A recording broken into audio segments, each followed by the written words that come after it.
भारतीय जनता पार्टीच्या कार्यालयात स्वागत करतो आणि विशेष करून पत्रकार परिषद का घ्यावी याचं आधी कारण सांगतो. पण भारतीय जनता पार्टीच्या अनेक पत्रकार परिषदा झाल्या. रत्नागिरी नगरपालिकेच्या होणाऱ्या 27 तारखेच्या निवडणुकीचा विचार करता मध्यंतरीच्या काळात वर्तमानपत्रामध्ये पाणी योजनेचा पोल खोल असं जे काही वक्तव्य आलेलं आहे त्या दृष्टीने आत्ता भारतीय जनता पार्टीचा माजी नगराध्यक्ष म्हणून विद्यमान नगरसेवक म्हणून पत्रकारांना वस्तुस्थिती सांगावी. याच्यामध्ये कोणाला टीका करणं हा आमचा उद्देश नाही आहे. टीका टिप्पणी करणं माझा स्वभाव नाही. गेली 21 वर्ष नगरसेवक, 2दा नगराध्यक्ष, 16 वर्षाचा असं मी पद भूषवलं आहे. त्यामुळे त्या कृतीचा मान कसा राखला पाहिजे आणि कसं वागलं पाहिजे याची आम्हाला जाण आहे. आज याची वस्तुस्थिती सांगत असताना थोडासा मी माझा आढावा घेतो. मी अशोक मयेकर म्हणून 89 पासून रत्नागिरी नगरपालिकेत नगरसेवक कार्यरत आहे. 2007 सालात नगराध्यक्ष पदाच्या कारकिर्दीत मूलभूत पायासुविधा तसेच प्रमोद महाजन क्रीडा संकुलाची निर्मिती नगरपालिका तोट्यात त्यावेळेला सुद्धा असताना नीटनेटकं नियोजन करून नागरिकांना मूलभूत सुविधा देण्याच्या दृष्टीने प्रयत्न केला. परंतु त्यात सुद्धा माझी 2-4 महिने, एक जीवघेणा अपघातामुळे आणि दुसरा शोएब हँडला त्यावेळेला जे आव्हान दिलं गेलं होतं हायकोर्टात, निकाल माझ्या बाजूने लागला आणि त्यामुळे 4 महिन्याचा कारकीर्द माझी त्याच्यात फुकट गेली होती. तरीसुद्धा रत्नागिरी शहराला चांगल्या प्रकारचं नियोजनबद्ध काम द्यावं. हा 3 एकरमध्ये प्रमोद महाजन क्रीडा संकुल विकसित केलं आहे. त्याच्यावर जवळजवळ नगरपालिकेच्या मार्फत 1.5 कोटी आणि खासदार जावडेकर, आताचे मंत्री प्रकाशजी जावडेकर यांच्यामार्फत एक 20 लाखाचा निधी उपलब्ध करून दिला. असं काम करत असताना 2005 ते 2010 मध्ये एक असा ठराव CDPचा मंजूर झाला होता. परंतु त्या ठरावाची अंमलबजावणी झाली नव्हती.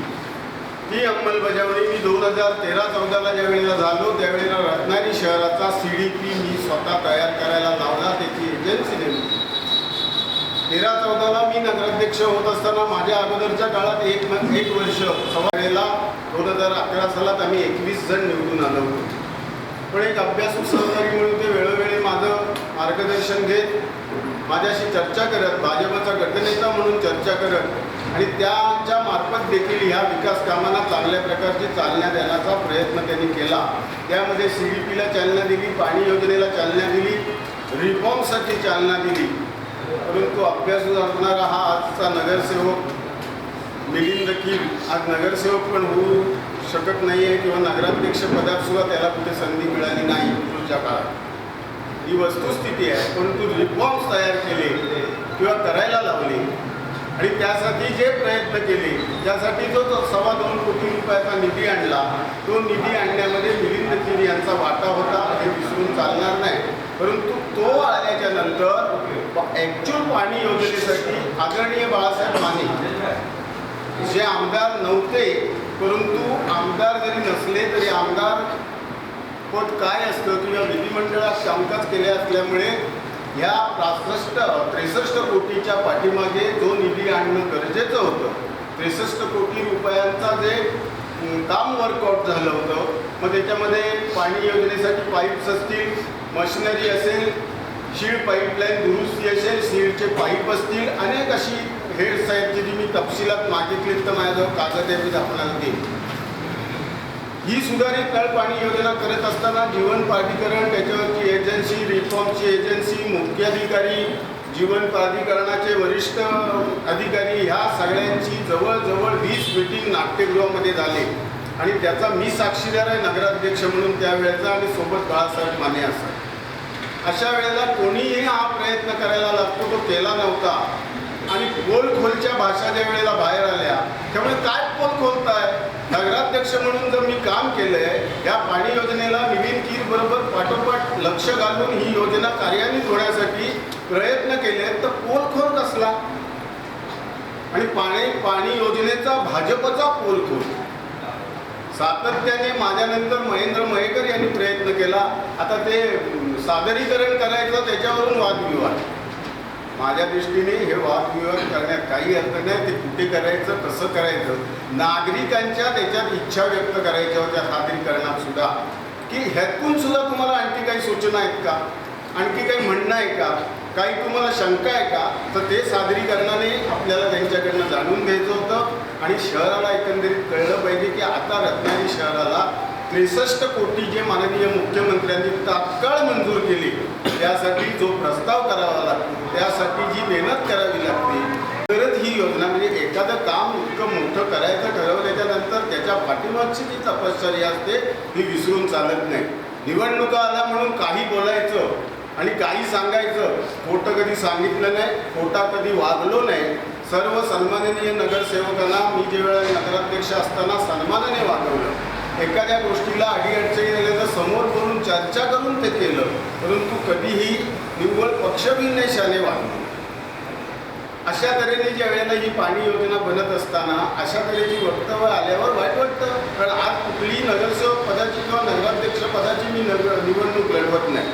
स्वर्गीय कुसुमताई, स्वर्गीय शिवाजीराव गोताड, आमचे यशवंतराव माने, गंगाधरभाऊ पटवर्धन यांच्या मार्गदर्शनाखाली लहानाचा मोठा होऊन आज जवळजवळ 36 वर्ष भारतीय जनता पार्टीचं काम करतोय. दुसऱ्याला दूषणं देऊन नाही, स्वतःचं काम स्वतः केलं पाहिजे, नागरिकांशी संपर्कात राहिलं पाहिजे, नागरिकांची कामं केली पाहिजे म्हणूनच कार्यरत राहिलो. आणि ह्या सर्व मंडळींचा आशीर्वाद लागला आणि त्यांच्या मार्गदर्शनाखाली या सुसंस्कृत भारतीय जनता पार्टीचं कामकाज मी करतो.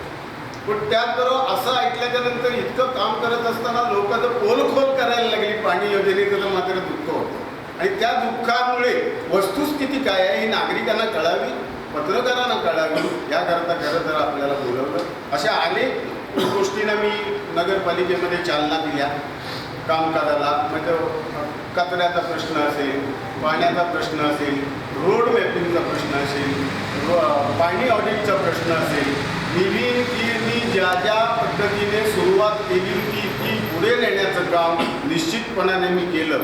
कारण का ती सांघिक गोष्ट होती. कुठेही असं जाणवलं नाही की बा हे करावं की करू नये. का चांगल्या कामाला चांगली चालना देणे आपलं कर्तव्य. मग त्याचबरोबर आज मिलिंद कीरचा सुद्धा कुठेही याच्यात उल्लेख केला जात नाही. मी त्यांच्या शिवसेनेमार्फत सुद्धा केला जात नाही. ज्या शिवसेनेनं ते काम करतात त्यांचा सुद्धा कारण मिलिंद कीर सुद्धा एक चांगला अभ्यासू नगरसेवक आहे. आणि मिलिंद कीर हा ग्रॅज्युएट माणूस आहे, त्याच्याकडे तांत्रिकदृष्ट्या ज्ञान आहे इंजिनिअरिंगचं. असं असताना त्याला का बरी या असं मागे ठेवण्यात आलं असा प्रश्न पडतो. मला मात्र भारतीय जनता पार्टीने मागे ठेवलेलं नाही.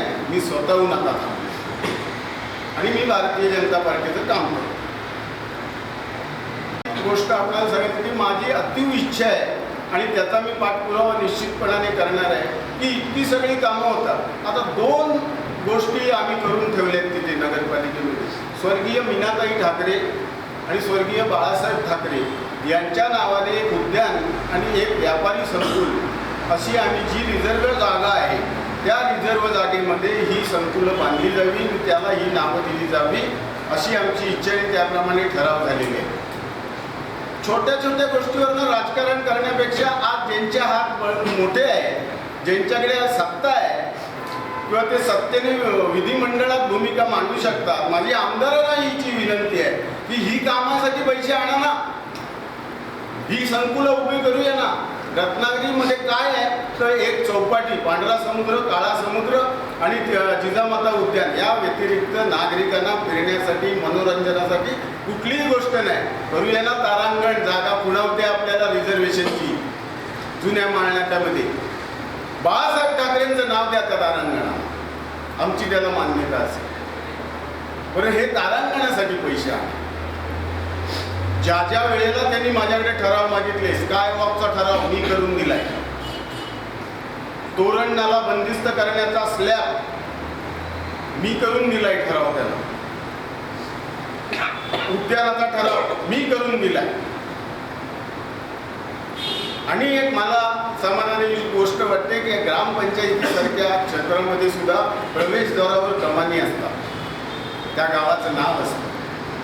येणाऱ्या नवीन लोकांना, पाहुण्यांना ते कळतं, पर्यटकांना ते कळतं. आमच्या शहरात आमच्याकडे अशी कमान नव्हती. स्वर्गीय भागोजी शीट कमान ही मी ठराव केला आणि मी ती उभी करून उद्घाटन केलं. आता हे सगळं करत असताना ब वर्ग नगरपालिका आहे आपली, जिल्ह्याचं ठिकाण जरूर आहे, परंतु ब वर्ग नगरपालिका असताना या नगरपालिकेमध्ये कुठच्या मर्यादेपर्यंत काम करता येईल. शासनाकडनं मग 14वा वित्त आयोग असेल, 13वा वित्त आयोग असेल, पण वैशिष्ट्यपूर्ण काम हे आमदारांच्या मार्फत त्याच्यासाठी भरघोस निधी मिळू शकतो. आणि तो निधी अनेक प्रकारे अनेक हेडवरती देऊ शकतात. त्याच्यातनं चांगल्या तऱ्हेच्या वास्तू, चांगल्या तऱ्हेचे प्रकल्प उभे राहू शकतात. नगराध्यक्ष पदाच्या कारकिर्दीत 13-14च्या कारकिर्दीत मी 7 कोटीची एक विस्तारित नळपाणी योजना केली होती. आणि ती साळवी स्टॉपपासून आणखीन आमच्या शीळच्या धरणापासून ती पाईपलाईन बदलणं, ती किल्ल्याच्या टाकीपर्यंत 7 कोटीची योजना होती. दरम्यानच्या काळात डांबरीकरण आलं. डांबरीकरण आल्यावर मिलिंद गिरनी स्ट्रॅटेजिकली भूमिका मांडली, ती बरोबर होती, तीही मला पटली की आता तुम्ही ही खोदाई करणार, आत्ता डांबरीकरण होणार आणि मग परत खोदाई करणार, त्यापेक्षा ह्याला हे केला. परंतु जीवन प्राधिकरणावरती दबाव कोणी आणला मला माहीत नाही. ते 7 कोटीची योजना मी जो परिपूर्ण प्रस्ताव केला होता तो शासनापर्यंत पोहोचला. अशा सर्व पार्श्वभूमीवर कामकाज करत असताना रत्नागिरीचा सर्वांगीण विकास व्हावा, मग तो पर्यटनाच्या दृष्टीने असेल, दर्जेदार शिक्षण असेल, पाणी योजना असेल, रोडची कामं असतील, ही सर्वांगीण विकास व्हावा. एकाच कुठल्या तरी हेडवर विकास होऊ नये. सर्व दृष्टीने तो विकास होण्यासाठी नागरिकांना सगळ्यात महत्त्वाचा एक विषय आपल्याला सांगायचा आहे, तो म्हणजे 2007 सालात ज्यावेळेला मी नगराध्यक्ष झालो, रत्नागिरी नगरपालिकेची कामकाज पद्धती माझ्या डोळ्यासमोर आल्याच्यानंतर मी पाहिलं तर जो रजिस्टर ऑफिसमध्ये फ्लॅट धारक एक फ्लॅट विकत घेतो, एक 10 लाखाचा फ्लॅट त्याने घेतलेला असला तर त्याच्याकडनं 2% एक 10,000 रुपये आकारणी होती. आणि ती आकारणी त्यांनी भरायची तिथे जी नगरपालिकेसाठी असते, आणि नगरपालिकेला ती आकारणी राज्य शासन नंतर कालांतराने 6 महिन्याने, वर्षभराने एकत्रित रक्कम म्हणून नगरपालिकेला परत देतात. मी नगरपालिकेत ते पाहिल्याच्यानंतर आणखीन आमच्याकडनं 10,000 रुपये घेतले जात होते. नागरिकांना हे माहीत नाही किंवा सबंध लोकप्रियतेसाठी मी ह्याला कुठे प्रसिद्धी दिली नाही, हे आमचं कर्तव्यच होतं की हा नियम होता. ते 10,000 रुपये म्हटलं हे कसले घेतो आपण, ते नाही म्हणाले आपल्याकडे ती पद्धत आहे. म्हणजे कोणी घडली? 2001 ते 2006 सालामध्ये जी काही प्रचलित यंत्रणा होती त्याच्यामध्ये ही पद्धत घातली गेली. नाही म्हटलं अशी घेता येणार नाही. एका गोष्टीसाठी नागरिकांकडनं 2दा पैसे का घेता?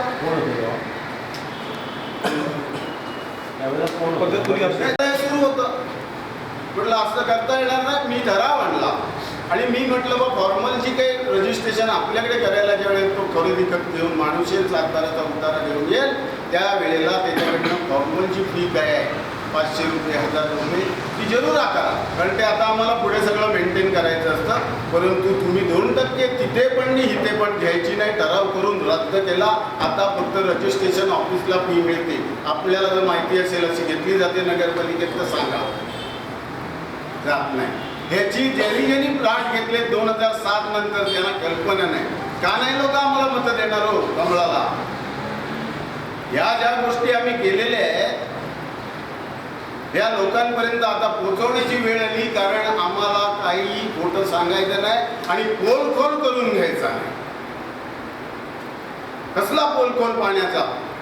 रत्नागिरी शहर चांगल्या पाण्याखाली आलं पाहिजे. प्रत्येकाला आमची तर अपेक्षा आहे 24/7 असं पाणी द्यायचं आहे. 24 तास 7 दिवस रत्नागिरी शहरामध्ये पाणी पुरवठा झाला आणि त्याची मूर्तमेढ आम्ही दोघी आत्तापर्यंत नव्हती. या काळात नितीन कीर यांनी सुद्धा त्याच्यात त्याचा हातभार आहे, नाकारून चालणार नाही, आमचाही हातभार आहे. आणि आता महेंद्र मयेकरनी त्याची ते पूर्णत्वाकडे नेण्यासाठी प्रयत्न केले. आज रत्नागिरी शहरामध्ये माझ्या 2013-14च्या कार्यकाळात मला भासवत होतं की अभ्युदय नगरपासून नाचना परिसर आहे हा पूर्वीच्या काळी नाचनात असणाऱ्या ESRवर चालायचा, अत्यंत चांगल्या पद्धतीने त्यांना पाणी जायचं. परंतु आज तिथे पाणी जात नव्हतं. तर त्या परिसरामध्ये जे ग्रॅव्हिटीने पाणी येतं त्यामुळे वरच्या मारुती मंदिरपर्यंत ते पाणी थांबत नाही. त्या लोकांच्या पाण्याचं निष्कारण दुर्भिक्ष निर्माण होतं. आज 5 लाख लिटरची टाकी तिथे उभी राहिली. आज ह्या खालच्या भागामध्ये मच्छी मार्केटपासून रामवाडी, मारुतीच्या आळी, पर्याच्या आळी, बंदर रोड, टिळकाळी, आठवडा बाजार अप टू चौंडेवटापर्यंत इथे एक 5 लाख लिटरची टाकी बांधली आहे आणि त्याच्यातनं आज पाणी आम्ही घेणार आहोत. ती टाकी पूर्णत्वाला गेली. त्याकरता 1,20,00,000 रुपये त्यावेळेच्या पालकमंत्र्यांनी आम्हाला दिले होते, भास्करराव जाधवांनी. आम्ही जाऊन विनंती केली ही वस्तुस्थिती आम्हाला पैसे द्या, कारण तुमच्या हातात आहे. त्यांनी हे जर काम केलं तर हे काम होऊ शकतं. भास्करराव जाधवांनी त्याच्यावर तात्काळ, पण त्याकरता सुद्धा आमच्याकडे एस्टिमेट तयार होता, आमच्याकडे ठराव तयार होता, आमच्याकडे प्रस्ताव तयार होता. ह्या सर्व गोष्टी झाल्याशिवाय पैसे गेटवर पडत नाही. ते तात्काळ मिळवून घेतले आणि काम सुरू केलं माझ्या काळात. आज ते पूर्णत्वाला गेलं आहे. नजीकच्या 1 महिन्यामध्ये त्याच्यात पाणी होईल, कारण पाईपलाईनचं खोदाई सुरू आहे. त्या पाईपलाईनने त्याच्यात पाणी जाणार.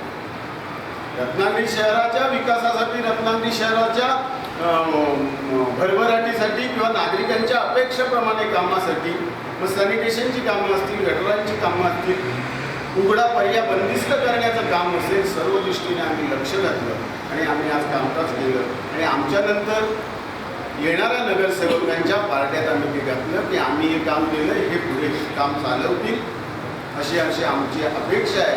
त्यामुळे कुठल्याही परिस्थितीत आत्ता जे कोणी आणखीन बोलतायत किंवा सांगतायत की आम्ही हे करू, आम्ही ते करू, मला तर म्हणायचं ह्यापूर्वी काय केलं ते सांगा. 2001च्या दरम्याने माननीय रवींद्रजी माने यांनी रत्नागिरी शहराला चांगला निधी देऊन हा 80 कोटी हायवे झाला. रत्नागिरी शहरामध्ये एक विशिष्ट प्रकारचा फरक पडला 80 कोटी हायवेचा. पण त्याच्या मागे सुद्धा प्रस्ताव तयार कोणी करून ठेवलेला होता तर माननीय नगराध्यक्ष रवींद्र सुंगे. तोच पुढे करून जिल्हाधिकारी टी चंद्रशेखर आणि रवींद्र मानेंच्या मार्फत ह्या रस्त्याचं सुशोभीकरण, आणखी डांबरीकरण आणि रुंदीकरण झालं. कुठलंही काम करत असताना त्याच्या पाठीमागे बघितलं पाहिजे. नुसतं पुढचं बघून चालणार नाही. मी हे करीन, मी ते करीन, पैसे आणा, दाखवा. कुठल्याही विकास कामाला कुठलाही पक्षविद्वेष न ठेवता मी माझे निवडून येणाऱ्या नगरसेवकांना आणि नगराध्यक्षांना सांगेन या कामाला चालना द्या. या शहराच्या हिताचं आहे, हे शहराच्या उपयोगाचं आहे. ही सगळी वस्तुस्थिती आज सांगावीशी का वाटली आहे की निष्कारण गैरसमज पसरवण्याचा प्रयत्न आहे. केलेल्या कामाचं श्रेय आम्ही दुसऱ्याचं घेतलं नाही, पण आम्ही केलेल्या कामाचं श्रेय आम्ही घेणारच. ते आम्ही दुसऱ्याला घेऊ देणार. दुसऱ्याचं आम्ही घेणार नाही. तू केलेलं काम तुझंच श्रेय, पण आम्ही केलेल्या कामाचं श्रेय घेण्यासाठी पुढे आला तर आम्ही काय केलं हे जनतेला आणि पत्रकारांना आम्ही सांगणारच. आणि म्हणून हा पत्रकार परिषदेचा माझा प्रयत्न होता. आपण सर्व आला. या बाबतीत आणखीन जर आपल्याला काही विचारायचं असेल तर मला हे आत्ताचं भाजपचंच आहे, पण त्याच्या पाठीमागे मिलिंद कीर ह्या व्यक्तीचा नगराध्यक्ष शिवसेनेचं कसं मी मिलिंद कीर कोणाचा मला माहिती आहे. नाही, सगळ्यात महत्त्वाचा विषय असा आहे की जानेवारीमध्ये माननीय मुख्यमंत्र्यांनी जेव्हा शामराव पेजे न्यासाच्या संदर्भात त्यांनी जी सभा घेतली, त्यांचा कार्यक्रम होता, त्याच्यामध्ये त्यांनी रत्नागिरीकरांना ही कमिटमेंट दिली होती की बाबा नजीकच्या निवडणुकीच्या आधी पाणी योजना रत्नागिरी शहराची जी आहे ती अशोकरावांनी सांगितलं त्याच्यासाठी कोणी काय काय केलं. शेवटी हातात रिमोट कंट्रोल कोणाचे आहे, नगर परिषदच्या महाराष्ट्रातील अनेक नगर परिषदांनी आपल्या पाणी योजनेचं काम जे आहे एस्टिमेट हे माननीय मुख्यमंत्र्यांकडे नगर विकास मंत्री म्हणून सादर केलेलं होतं. पण त्या सर्वांना निधी मिळाला का? तर केवळ 650 कोटी रुपये जे माननीय मुख्यमंत्र्यांनी जे दिले त्याचा ई शुभारंभ आपण नाट्यगृहामध्ये केला. त्याच्यामध्ये 10 महानगरपालिका आहेत ज्यांची योजना अमृत योजना म्हणजे त्याला केंद्र शासनाचा पण निधी आहे. आणि केवळ एकमेव रत्नागिरी नगर परिषद महाराष्ट्रातली जी आहे की ज्याला नगरोत्थानमधनं त्यांनी निधी दिला 65 कोटीचा. आता महाराष्ट्रातले अनेक नगर परिषद आहेत, 212 ठिकाणी नगर परिषद नगरपंचायतीच्या निवडणूक आहे. त्याच्यापैकी फक्त रत्नागिरी नगर परिषदच्या पाणी योजनेचा पुढच्या 25 वर्षाचा विचार करून जो काही निधी आला हा त्यांनी केवळ रत्नागिरी शहरामध्ये ते आले होते. त्यांनी रत्नागिरीच्या नागरिकांना एक अभिवचन दिलं होतं. आणि आमचे भारतीय जनता पार्टीचे मुख्यमंत्री म्हणून देवेंद्र फडणवीस यांच्याबद्दल आम्हाला आदर आहे. त्यांची एकंदर राजकीय कारकीर्द जी आहे की त्यांनी जे बोलले ते त्यांनी करून दाखवलं. म्हणजे नागपूर महानगरपालिका असेल, महापौर म्हणून ते काम करत होते किंवा नगरसेवक म्हणून काम करत होते. अत्यंत आदर्श कारभार त्यांनी केला. आणि परवा त्यांनी आपल्या भाषणात सुद्धा हे सांगितलं की बा तुम्ही आम्हाला परत निघून द्या, रत्नागिरीची जबाबदारी माझी राहील रत्नागिरी शहराची. आज हे त्यांनी कमिटमेंट त्यांनी पूर्ण केली. आज 65 कोटी रुपये जर किती जरी DPR बनला आणि तरी त्यांनी निर्णय केला आणि त्याप्रमाणे त्यांनी तो अंमलात आणला. आज त्याचं श्रेय कोणाचं आहे? रत्नागिरीतील जनतेला माहिती ना कोणाचं श्रेय आहे. आणि दुसरा एक महत्त्वाचा विषय की रस्ते विकासासाठी आम्ही रस्त्याचा DPR केला जवळजवळ 102 करोडचा. आता हा DPR केल्याच्यानंतर तो DPR सादर केला. माझं तर म्हणणं आहे की आपला पालकमंत्री आपले आताचे आमचे आमदार उदयजी सामंत होते आणि त्यांच्याकडे नगरविकास खातं होतं. रत्नागिरी शहराची भौगोलिक परिस्थिती ओळखून एक 80 कोटी रस्त्या व्यतिरिक्त कुठेही 12 मीटरचे रस्ते नाही. ते 12 मीटरचा निकष शासनाने लावला. त्यावेळेला खर्च यांनी बांधवायला पाहिजे की 12 मीटरचा रस्ता फक्त रत्नागिरी शहर, पण अंतर्गत जे रस्ते आहेत हे कुठलाही 12 मीटरचा रस्ता नाही आहे. त्यावेळेला हा निकष बदला. छोटी जी शहर आहे तिथे हा निकष चालणार नाही. तर तो न करता 101 करोडचा जे आमचा प्रस्ताव होता, DPR होता रस्ते विकासाचा, तो 68 कोटीवर आला. आणि 68 कोटीवरनं त्यातले 26 कोटी मंजूर झाले आणि 26 कोटी रुपये फक्त रस्ते विकासासाठी. आता मला सांगा अंतर्गत असलेले रस्ते हे DPR मध्ये कसे येतील? 12 मीटरचे येणारच नाही. मग हे बदलण्याचं काम कोणचं? आपण विधिमंडळ सदस्य, आपण आमदार ही भूमिका मांडू शकता. सगळी शहरं काही 12 मीटरची नाही हे करणं त्यांनी गरजेचं आहे.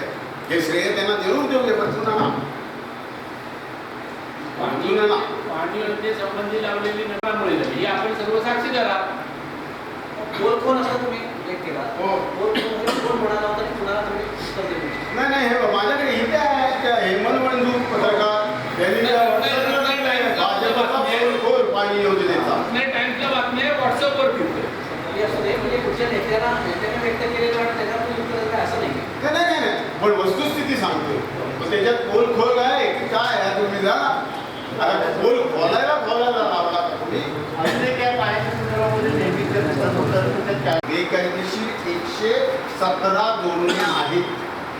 ज्या वेळेला रिफॉर्म्स तयार झाले, मशिनरी आली, सगळा सर्वे झाला, गुगलवरनं पण सर्वे झाला, त्यावेळेला रत्नागिरी शहरातल्या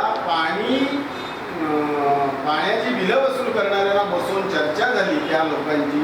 आमच्याकडे ह्या जोडण्या करून नगरपालिका बेकायदेशीर आहेत, आजही आहेत. त्याच्यावर त्यांनी सजेशन असं दिलं की ह्या लोकांना रिक्वेस्ट करा, कोणी जीवनवादी अचानक त्यांचं पाणी तोडू नका. ते पाणी आहे, त्यांना सांगा मी ही तुझी बेकायदेशीर आहे, रेग्युलेट करून देतो, पैसे दे. तोडून घेणार आहे बेकायदेशीर पोलीस आणि हे आजचं कालचं काम नाही, चालत आलेले 117 आहे. ह्या जोडण्यात आलेल्या 117 बेकायदेशीर जोडण्या आहेत आणि जीवन प्राधिकरण आणि त्या एजन्सीचा तसा रिपोर्ट आहे. त्यांचे किती रेग्युलाइज केले आतापर्यंत म्हणजे जे नियमात आहेत त्यानंतर आम्ही ठरवलं की येतील तसे रेग्युलाइज करा, तोडू नका. त्यांचं म्हणणं काय होतं की की ह्या तोडू नका, पिण्यासारखा पाण्याचा प्रश्न आहे त्यामुळे तोडू नका. काही लोकांना माहित पण नसेल, नक्की किती आकडा आहे? काही वाडेकरू असतील. आणि मान्य आहे मला, पण हे 117 लोकांचे 17 मला कळलेलं, आता वाढला असला ना माझ्या बघा. 117 लोकांच्याकडे बिलिंग होत नाहीये. ज्या त्या बेकायदेशीर आहेत त्याचं बिलिंग होत नाहीये. तो बिलिंग जर का होत नसेल तर नगरपालिकेचं पाणी फुकट जात आहे. मग असं असताना ते रेग्युलराईज करणं, जर का ते बाकीच्या 10 गोष्टींच्या नियमामध्ये घटणार असेल तर त्यांचं बिलिंग सुरू करणं अशासाठी काही हो हो ते करायला त्याशिवाय ते होणारच नाही. त्या दिवसात कोणीच केलं नाही का ते? नाही केलेलं, कुणाला माहित नव्हतं. रिपोर्ट आलेला 1 वर्षापेक्षा जास्त दिवस झाला आहे. सुजलमध्ये तो रिपोर्ट आला आहे. तर तो गेल्या 1 वर्षात सुद्धा त्याच्यावर काही कारवाई झाली नाही. हां. नाही, आम्ही त्यांना नोटीस पण देण्यात होता. त्यांना बोलवून घ्या, ते आली तुमचं सांगतो आली, त्यांना सांगा हे तुम्ही देतो म्हणजे मला माहिती नाही, मी गाडी सुरू आहे, कोणी जोडलेली आहे, ते कसं आहे ते माहिती नाही. तर पाणी ठेवणं किंवा त्याला दिवसभरात तो पाण्याची जी गरज आहे ती बंद करणं हे मानवतेच्या दृष्टिकोनातून आम्हाला पटत नव्हतं. त्यामुळे आम्ही बोलवले, त्याला बोलवून द्या, रेग्युलेट करण्यासाठी पैसे भरून द्या, पैसे भरल्याच्या नंतर त्याला तसाच ठेवा, त्याला बिलिंगमध्ये आणा. आणि इतकी मुदत एकदा दोनदा तीनदा देऊन सुद्धा त्याने जर ते केलं नाही तोडा कनेक्शन पण हे झालं नाही ना वर्षभर. नाही का सुरू आहे, सुरू आहे. याचे किती रेग्युलाइज झाले? पैशाला घेतले जातात, बिल आकडे होते 117 असं मी तुम्हाला निश्चित नाही. तुम्ही मला विचारायला 7च घेतात, किती घेतल्याचे नाही किती तिथे 117 पैकी 5-10 तर असे लोक असे असतील की ते पैसे भरले रेग्युलाइज करून देतात. भाव असतील. असे किती आहेत? म्हणजे तुमच्या वार्डात तरी किती आहेत? आता ती माहिती घेऊन मला सांगू. आता माझ्याकडे ती माहिती नाही, पण बेकायदेशीर तुमच्या महिन्याकडे दिलेली नाही आले. पुढच्या वर्गात किती आहेत विचार? नाही, दुसरा एक प्रकार नाही ना. हे महत्त्वाचं आहे.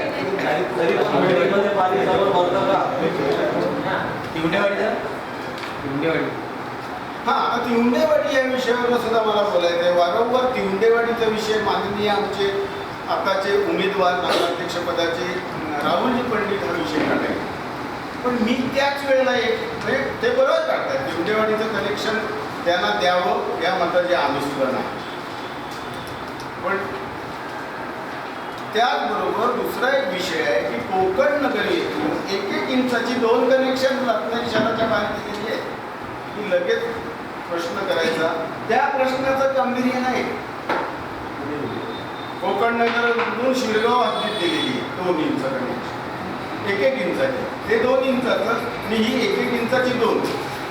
कुठलंही रत्नागिरी शहरातच पाणी आहे ना ते, मग द्यायचं नाही तर कोणालाच द्यायचं नाही. महालाडका तो लाडका नाही असं करू नका. पूर्वी गेलो मी नगराध्यक्ष असताना दिलेलं नाही. आणखी अशी कुठे आहे? आणखी अशी कुठे आहे?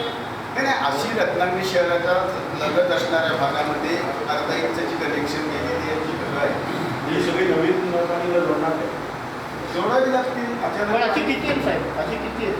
मध्यंतरीच्या काळात मला जर विचाराल, आता तो नियम आहे का, माननीय मुख्यमंत्री मनोज जोशी असताना एक असा जी आर झाला होता की अतिशय गावातलं ज्या दुर्गुटी आहे ती शहराला ती जोडलेली आहे आणि तुमच्याकडे आवश्यक पाणी पुरवठा होऊन जर पाणी असेल तर तुम्ही त्यांना 5 किलोमीटरच्या अंतरात पाणी द्या. तुमची गरज भागू ना, तुमची गरज न भागवता तुमचे नागरिक परवडत असतील तर त्यांना द्या. अशातला भाग नाही ते द्या. असा 1995 सालात एक जी आर निघाला. तो पाणी पुरवठा शिल्ड आहे, परंतु ज्या वितरण वाहिन्या आहेत तिकडनं येणारी पाईपलाईन ही नादुरुस्त आहे, त्यामुळे जवळजवळ अर्ध पाणी गळतीतच जातं. पण कोकण नगरचं ती 2 कनेक्शन आपण वाढवतो ते अजून कुठे आहे? एवढी तर मला चांगली तरी हो, पण ते मनोहर जोशींचं सांगितलं जी आर मिळाल्यानंतर त्याच्यानंतर मग शहरातून सगळीकडे बाहेर कनेक्शन घेण्यासाठी मोठं अर्ज कोणाला आला होता? ते आता जिल्ह्यामध्ये कधी निघाला असेल बघा. 1995 ते आठवलं. त्याचा आधार घेऊन 1995 त्यावेळेला आमच्याकडे पाणी कोण मागत होतो मला आठवतं ना, कॅन्सरकडे कोयनी हॉटेल. हां, थोडंसं विषयांतर होतोय. नाही ऐका कशाला ऐका. कोहिनूर हॉटेल आहे ना, ते त्यावेळेला नव्याने सुरू झालं होतं 95च्या दरम्यान. त्यांच्याकडे पाणी अजिबात नव्हतं, एक इन्स्टिट्यूट सुरू झाली होती. त्यामुळे आम्ही स्वतःच्या खर्चाने आमचं पाणी घेऊन जाऊ. तुम्ही द्या तिथून, आमच्या स्वतःच्या घरचा तिथून जाऊ. आणि तुमच्या माहितीसाठी सांगतो, रत्नागिरी शहराबाहेर पाण्याचा रेट आमचा 3 पट आहे. रत्नागिरी शहरात समजा 1 रुपया, अशा कनेक्शनला 3 रुपये असा रेट आहे. तर त्यावेळेला तरी आमच्याकडे काही दिवस आम्ही त्यांना पाणी दिलंही आणि कालांतराने त्याने आपली व्यवस्था केली, विहिरी मारल्या, बोरिंग मारल्या आणि ते कनेक्शन देत आहे. आता या 117 त्याचे पैसे भरण्याची प्रक्रिया केलेली असेल पण पूर्णपणे तिथे तरी 100 ठिकाणातून कशी करते इथं बेकायदेशीर होत नाही. नगरपालिकेच्या प्रशासनात माहिती घेतली पण आता आचारसंहिता असल्यामुळे असल्या माहित्या विचारणा करायची आम्हाला म्हणजे आपल्याला आवडली बऱ्यापैकी माहिती आहे. हो 117 ही बेकायदेशीर कनेक्शन आहेत. त्याच्यातले 5-7 लोक आम्हाला हे माहितीच नाही हे बेकायदेशीर आहे असं सांगणारे भेटले. पैसे भरा 2 सुरू आणि 2 ती आउट ऑफ त्यासाठी ही बेकायदेशीर त्यासाठीच आम्ही जनतेला आवाहन करतो, एक हाती सत्ता द्या, कुठेही अनधिकृत कनेक्शन राहणार नाही आणि ह्या रत्नागिरीचा स्वच्छ आणि चांगला विकास होईल. पण साहेब काय म्हणतात की निर्णयाला काळा केलेली आहे. आम्ही सुद्धा आता 25 वर्ष करायचं जे काम आहे त्याची माहिती आता ते म्हणजे माहिती नाहीये किती रेग्युलर झाली, किती काय प्रोसेस आहे ते प्रशासन सांगू शकतो. शिवसेना असे नगर हे होते त्याचे होते मेजॉरिटी तुम्ही सगळे भाजपचे त्या सत्तेमध्ये होता ते सुद्धा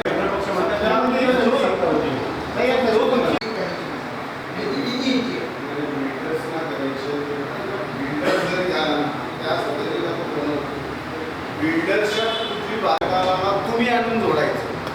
पाईपलाईन नगरपालिकेच्या लाईनवरनं तुम्ही द्यायची. एखाद्या त्याचे ए विंग आहे, बी विंग आहे, सी विंग आहे. विहिरीला पाणी असेल ठीक आहे, नाहीतर एका विहिरीला 1 इंचाचं कनेक्शन जर 15 फ्लॅट असतील तर लागतंच. ही त्याची रिक्वायरमेंट. तो पैसे भरत नाही अशातला भाग नाही. तो आणि शहराचा जो नागरिक झाला त्याला पाणी देणं नगरपालिकेचं कर्तव्यच आहे. तो बिल्डर हा नंतर विषय संपतो, नागरिकांशी संबंध येतो. बांधकाम करताना ते आम्ही कनेक्शन त्याला तात्काळ मंजूर करतो पण ते कमर्शियल रेटने करतो आणि ज्या वेळेला तिथे लोक राहायला येतात त्यावेळेला ते रेसिडेन्शियलमध्ये कन्व्हर्ट. आमचे इथे नेते आलेले आहेत. कार्यासाठी आमदार निधी आणू शकतात आणि त्याच्यामध्ये चांगली कामं उभी राहू शकतात. वैशिष्ट्यपूर्ण कामासाठी आमदार निधी आणू शकतात आणि त्यातून चांगली कामं उभी राहू शकतात. आतापर्यंत अशी आणलं गेला का निधी कामासाठी आणि ही कामं उभी राहील. आता निधी किती आणला त्यांचा त्यांना माहिती असेल. परंतु निधी त्यांनी 12 वर्षामध्ये किती आणला तर त्यांनीच त्याचा लेखा घ्यावा ना. मी हा निधी आणला की हे काम उभं राहतं. प्रस्तावित झालंय, प्रस्तावित झालेलं काम सुद्धा आम्ही स्वीकारू म्हणजे त्याचे मला तर कळतं त्याप्रमाणे आम्ही सुचवलेलं काम. आता नगरपालिकेचा इतिहास आहे. मी नगराध्यक्ष असताना ना राज्यसभेत आमची सत्ता होती राज्यात, ना केंद्रात आमची सत्ता होती. माझे 21 नगरसेवक घेऊन मी कलेक्टर ऑफिसच्या बाहेर बसलो होतो. पण नगरपालिकेकडे पूर्ण तांत्रिकदृष्ट्या तपासणारा टेक्निकल स्टाफ आहे. परंतु नगरपालिकेला डांबरीकरणाची कामं न देता ती BNC कडनं करायची. काय उद्देश आहे? का उद्देश आहे? निव्वळ नगरपालिकेमध्ये आम्ही भाजप शिवसेनेचे सत्तेत होतो त्यावेळी ते शिवसेनेत नव्हते, नंतर ते शिवसेनेत आहे. परंतु त्यावेळेला मला उघडणारी मुख्याधिकारी कुठल्याही नगरपालिकेची 2 जागा मुख्याधिकारी नगराध्यक्ष आणि मुख्याधिकाऱ्यांना हे माहीत असलं पाहिजे की वेळेला नगराध्यक्ष त्यांचे CR लिहितात. कुठलंही सहकार्य करायचं नाही. बरोबर NOC BNC ला देऊन टाकल्या. काउन्सिलला कळायला नको किती लाखाची कामं आली, कशी करायची आहे, डांबरीकरण कुठून कुठे होणार आहे. त्याच्यावर अंकुश नगरपालिकेकडे फिरवण्याचा तोच मला कळला नाही. कोण होतं तेव्हा शिवसेना? त्यावेळेला CO बघे आणि आम्हाला CO सहकार्य करत होते. त्याला बाजार ताबडतोब गेले ते बदलून. मी सर्व न्याय व्यवस्थेकडे सरकार दरबारी सर्व मंत्र्यांना निवेदन देऊन ही वस्तुस्थिती कथन केली आहे की मुख्याधिकारी आम्हाला कशा पद्धतीने वागणूक देतात. कुठला निर्णय काय आमच्या हातातच काय? राज्य आमचं कुठं होतं? आता असल्याच्यानंतर राज्य आमचं नसल्याच्यानंतर आणि असल्याच्यानंतर जो फरक असतो तो फरक दिसला. त्या आल्या नाही